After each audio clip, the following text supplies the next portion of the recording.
He steps into the box. The ball arrives. He scores. The flag goes up. Everyone in the stadium expects this goal to die there. Offside, mechanical, automatic. But the real reason VAR overturns or upholds an offside call is more mechanical than it seems. It is not about whether the assistant referee is good or bad at their job. It is about a glitch built into human perception itself. Why does a trained official, staring directly at the line, sometimes see a player as offside when he is not? The answer starts with light. Light needs time to travel from a moving object to the human eye, and the brain needs more time still to process it. When two things move at once, the ball leaving a teammate's foot and a striker sprinting past the last defender, the brain does not process them in perfect sync. It builds a slightly delayed picture of one and projects the other forward in its place. Researchers Raoul Udijans and Frank Baker studied this exact phenomenon in football officiating, in a paper that traced offside errors back to something called the flash lag effect. The kicking action registers in the brain a fraction of a second after it actually happens. The running attacker, already in continuous motion, appears slightly ahead of where his body truly is at that instant. The result is an offside call that looks completely confident and is still wrong. This is not a focus problem. It is not a training problem. It is a built-in feature of how the visual system tracks two moving objects at once. So, why install cameras and calibrated lines and frozen frames at all? Because machines do not suffer from flash lag. A camera does not anticipate motion the way a human visual cortex does. It samples reality at fixed intervals, locks the exact frame the ball is struck, and overlays a calibrated line using tracked limb positions instead of a guess.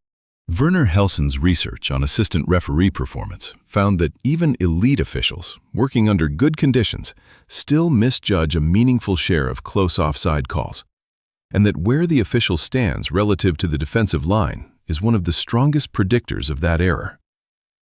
Move the decision away from a single fixed human vantage point, and the error rate should fall. That single insight reshaped how leagues trained assistant referees for years before it eventually became part of the justification for replacing some of that judgment with sensors altogether. So, does VAR simply swap a flawed eye for a perfect one? Not quite. Here's the twist. The technology can locate a knee, a shoulder, a boot, down to the centimeter. What it cannot do by itself is decide how much daylight counts as offside, or which exact frame counts as the moment of release. Those are still judgment calls, set by people, baked into the calibration thresholds engineers configure before a tournament even begins. A few centimeters of tolerance, built in to absorb tracking noise, can be the entire difference between a goal standing and a goal disallowed. There is a second layer underneath the first one. VAR review only triggers for a clear and obvious error, not for marginal ones. That threshold is written by people, applied by people, and read slightly differently match to match. The camera removes the flash lag illusion from the equation. It does not remove human discretion from the system.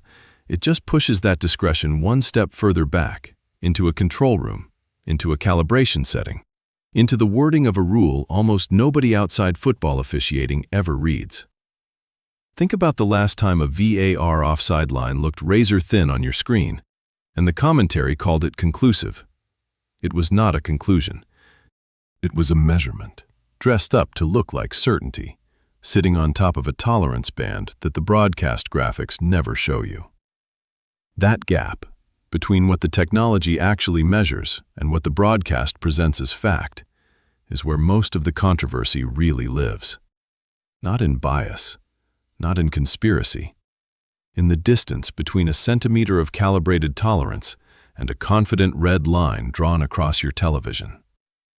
So when the flag goes up at a World Cup match this summer, and the review takes 90 seconds, and the line finally appears on screen, remember what is actually happening behind it. It is not a referee finally getting it right after decades of getting it wrong.